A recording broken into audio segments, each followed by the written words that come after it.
Good morning, everybody. Auronnj here with another War of the Visions video, and y'all know what time it is. Tomorrow, Black Rose Helena drops, so we got to do the preview video. We got to figure out, should you pull, should you not pull. We're going to look at everything, skill stats, pros, cons, all that stuff coming up right now.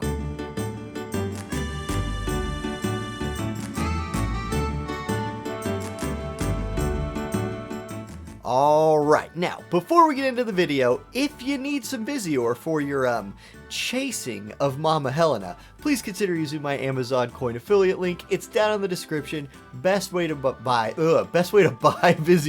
Best way to support the channel here. Thank you to everybody who does it, and let's jump into this video and talk about Mama Helena. Now, the first thing I want to talk about here is her stats. I'm going to go ahead and look at the level 99 and level 120 stats kind of next to each other here, and then just talk about like what these mean for her in the game. Now, she gets big gains in a lot of categories, taking her from 99 to 120. I want to say before this though, that like I don't think it's worthless just to get her to 99. We'll talk about why in a second. But let's look at the gains from 99 to 120. She gains a bunch of HP, which takes her HP at 120 to 3484 base. You guys, that's like bruiser level of base HP.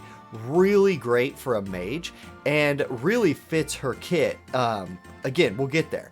Attack goes up a little bit, who cares? Her magic goes up to 135, putting her at 519 base magic, which is a great place for her to be because her job is going to be to like destroy the enemy team. Big AoE damage, wreck people. She has the magic stat to do that. Now, I also want to talk about her AP gains from 99 to 120 because they're not insignificant. She actually gains 39 starting AP and 47 max AP. Now, she's going to have a lot of like heavy AP skills. You don't want her running out, so that's a big bonus to taking her to 120, and something I think is at least worth mentioning and worth not completely overlooking. Okay, she also gets 2 more agility, taking her to 63 base at level 120. Hey, that's fast. 63 base for a mage, you're gonna live with that. Like, her stats are amazing. They are worthy of her being a double cost unit, and she's going to be the last double cost unit we get for a very long time, which thank God, because you know that video I made like 2 months ago saying how we were going into the hell stretch? This is the end of the hell stretch. She puts the cap on it, and now we get to coast a little while after this. So if you feel like you're going crazy, if you feel like, oh my god, I'm dropping so much Visior, it's gonna calm down after her until Final Fantasy VII, probably. We're still gonna get some EXs, a couple new units, stuff like that, but this is the end of the hell stretch. Okay, that's the stats, you see them. Check out though that magic attack penetration on the bottom of both the 99 and 120. That's just from her mastery ability, so that's really nice. Her mastery ability kicks butt. Alright, let's go to the next slide. Alright, her Trust Master reward. You guys, this thing's great. Like, actually top tier Trust Master, so much so that I probably need to redo my like Trust Master video series after she comes out because it's going to be up there near Jesus Bells. Not as good as Jesus Bells still, but let's look at this thing. It's an accessory, 298 HP, 58 magic, and 5 agility. So there, it checks that box. It has agility, really important for TMR accessories. Now check the skill on this thing. For 3 times, it gives you a 35% damage shield. So that's physical damage, that's magic damage on yourself for 3 times. Not 3 turns, 3 hits, reducing that damage.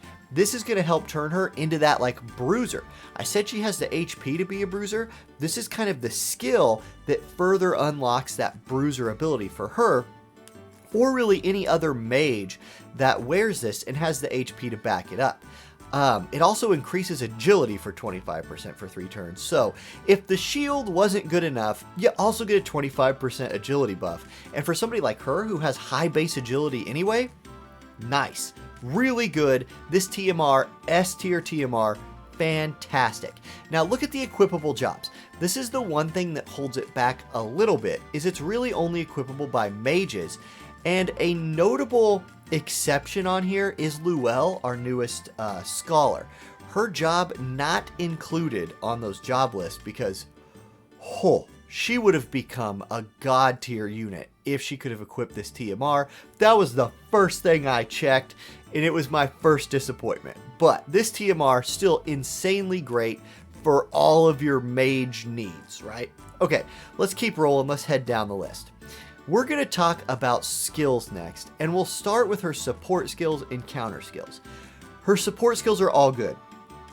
For her main job support skill, it has increased magic by 60%. 60? That's amazing. But decreased spirit by 8. It's essentially like a way better version of self-sacrifice that like soldiers have, where you're getting this massive jump in your main damage stat, and the only thing you're trading here though is 8 spirit. Alright, you can have 8 spirit for 60% magic. I'll take that trade every day. Then this skill upgrades through EX jobs to give her casting reduction 200 for herself for her attacks and buffs. Amazing. You're going to run this all the time. This one's just auto on. Now, her next one is from her Spellblade subjob, which increases her magic resist by 12 and light resist by 12. Awesome. That's really good, and if you're running her in an anti-magic team, or you're counting on fighting a bunch of Black Rose Helenas, you might run this. Then she has 2 Arithmetician support jobs that are those buffs to those Arithmetician skills, right? That make the calculations better. Like, for example, one of them turns the 4 into a 3 on the damage number, where you get a big damage boost if somebody's level is a multiple of 3, which if your units are level 99, yeah, they're multiples of 3, or if they're 120, they're multiples of 3. You get it. So, and the other one is an upgrade for one of her, like, debuffs, which we'll talk about in a little bit. All those are fine. You're probably going to run the first 2, or the first one and the fourth one most of the time. Counter skills. These are pretty decent. Her first one is a 30% chance to give her 15 AP. Probably stay away from that one. Second one's really good. It's a 20% chance on magic damage to reduce the damage by 45%. Again, furthering her ability to be an anti-magic bruiser with that counter ability. And then the third one I think is really interesting. 20% chance on all damage to do a 50% HP absorb, right? Like a counter attack that absorbs 50% of HP, and it has a little range on it. I really like that one. I think generally speaking, in like all comps, that one's probably the best one. If you're fighting against magic, that second one, that's where you want to be. Alright, let's keep on rolling. Her main job skills. Yeah, these skills are looking real sexy, mama. So, first couple, just basic attacks, right? A dark attack for 141% with nice range, 8 casts. That's her, like, auto attack substitute ability. Then she has a small absorbing ability. Cool, those are cheap. Then we get to, like, the heart of it, right? Now, the third ability on this list is big time range for 36 AP with 220% damage modifier that breaks magical barriers. Nice. Okay, this is really going to help her not get tanked by units like Agrius, who can put that magic shield on, walk forward, and feel real safe. Units like Rain will have a harder time tanking her if she has this ability leveled and is running it, because so much of Rain's tankiness from mages comes from that barrier he puts on himself when he generates hate. Cool. Her next one is a buff for herself and her allies. 30 accuracy for 3 turns for allies. Okay, cool. And then decreases her activation time by 350 for both buffs and attacking spells. Nice. It's good, and it gives her access to a TP ability. One thing that this main job skills are lacking are TP abilities to like control those early turns, so that makes that one more important because it's something she can do on like turn 1 before she's in range. Alright, next up we have a big AoE that decreases spirit by 30 for 3 turns, which is pretty significant, and does 185% damage. The good things about this are both the big AoE, the spirit debuff, and then that 185 will hit harder than, like, it'll hit like an extra large modifier instead of just a large modifier, basically. Cool. Now that gets upgraded through EX jobs to also decrease AP by 20. Alright, it's real good now. Any AP decreasing skill just has the potential of making tanks that aren't running bells like auto attack bots. So good. Okay, then her job level 25 skill is not a big range, 100% hit chance. It's sort of like, I'm gonna call it Dark Holy, right? Got that range, has 3 casts, does large damage, 100% hit. Great main job. Now, let's look at the sub jobs and see how it kind of like all ties together. Honestly, all of her sub jobs are pretty good. Her main job sub job gives the only real thing I like here is the 2-hit attack. You see it kind of on the second line there, 185% damage, double hit. So this would be good for PvE, right? It's going to make her good for dark chains. Magic doesn't chain. If you're a new player and don't know that, like the magic attack type doesn't build chains. However, the element on it will build chains, so she can be in a dark chaining group. Then she also has a little bit of AoE in there and some debuffs with a chance to like inflict confusion or berserk. The AI is going to struggle with using these. Maybe they'll be useful in like manual PvP or something, but okay. So Spellblade. Now Spellblade's a really good sub job in general, and the thing I want to highlight here is 2. First of all, let's look at the third item on the Spellblade sub. That's a magic resistance buff for 3 turns for allies, 38%. This is one of the best things about Spellblades, is they get access to this buff. 38% magic resist on units that are like building that has a chance at putting them at 100.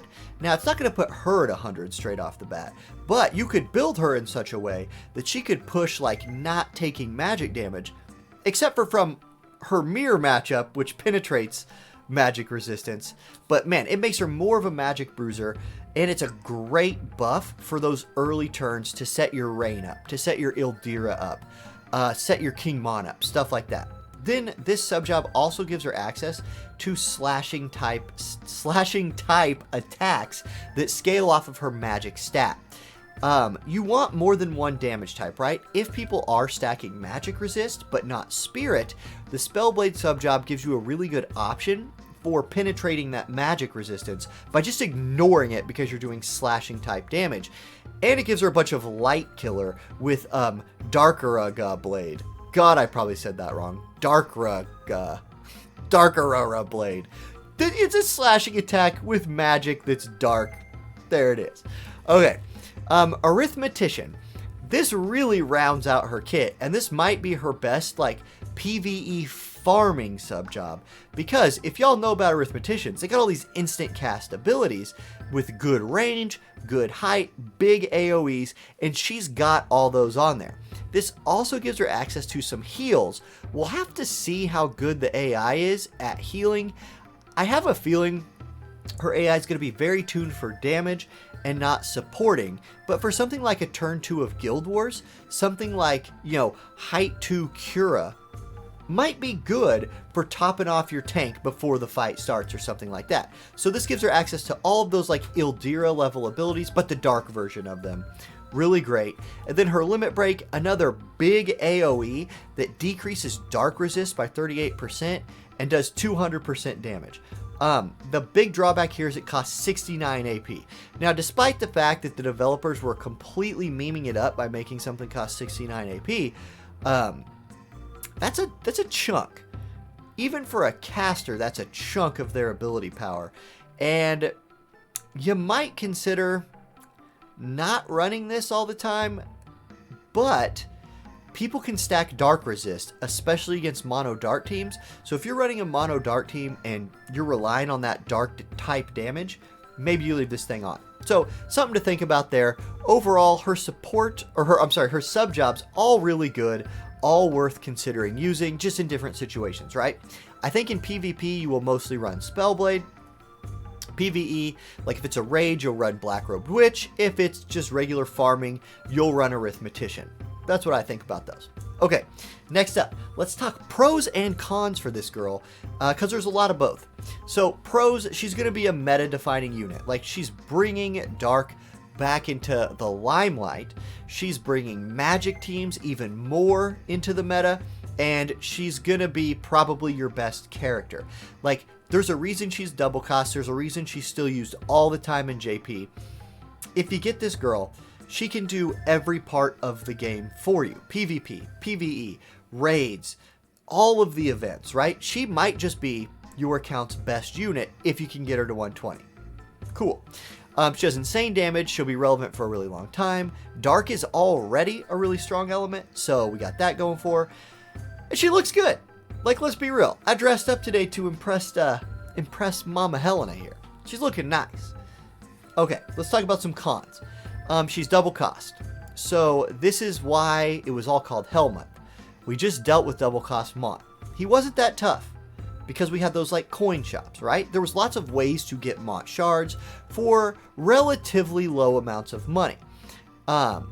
Will we get those with her? We don't know. So you need to pay attention to like what the banners are, what kind of deals are in the shops, and of course I'll do a video talking about all of this and like the best way to build her once we see what that's all about. Another con, there's more good stuff on the horizon that you might just want to be saving your Visior for. Final Fantasy VII, Charlotte. Those are the big targets right now for a lot of people. And a lot of people play this game because they like seeing those old Final Fantasy characters come back to life, right? Titus, Auronnj, Yuna, Ramza, Gafgarion, all these units. Well, more of those are coming. And Final Fantasy VII is a lot of people's favorite game ever. So she will drain your Visior unless you wail out a little bit. Okay, and then EX materials, my god, give us more, please. They're still super hard to come by, and it's not going to change for her. So those are the pros and the cons. Now, the very last slide here, is it worth it? So, am I going to pull for her? Yeah, I'm going to pull for her. Now, I'm hoping to do it Wednesday afternoon. You know, my real life is up in the air at this point still, like y'all been following that story. So I'm hoping to pull for her on Wednesday. Maybe that's when I end my little streaming vacation here. If not, I will pull for her at some point in this coming week, because she is one of those units that just powers up your account in a big way. Should you pull for her? Hey, that you got to look at your Visior right here. You got to think, do I need a like power unit in my account? Because make no mistake, she is a power unit, just like King Mont, just like Yuna. Heck, if you got those two, and then you go get her, god dang, your account, your Guild Wars defense is meta AF. Now, there's also really good Dark EXs coming. Dwayne, Ruinstern. If those are like where you're aiming, she could be a great addition to that team. You know, maybe you already run Giza regular Stern. If that's the case, then yes. If you don't have the Visior or you're just staying strong for Final Fantasy VII, pass. This is going to be a really expensive build. Like, make no mistake about it. And she's not limited. So if you don't get her right now, she'll come later. King Mont was the first double cost unit I ever pulled for on their banner. Gilgamesh and Ruinstern, I waited till select tickets, I waited till special shops, and I built them like that from nothing, but I had to wait 3 or 4 months. That can be a plan for you. Honestly, it's a pretty good plan. So you gotta think about the game like that a little bit, and there it is. Alright, that's the video, everybody. Almost a 20-minute should you pull video, but this chick is amazing. So yeah, I hope you enjoyed it. And I'll see you in the next video. Peace.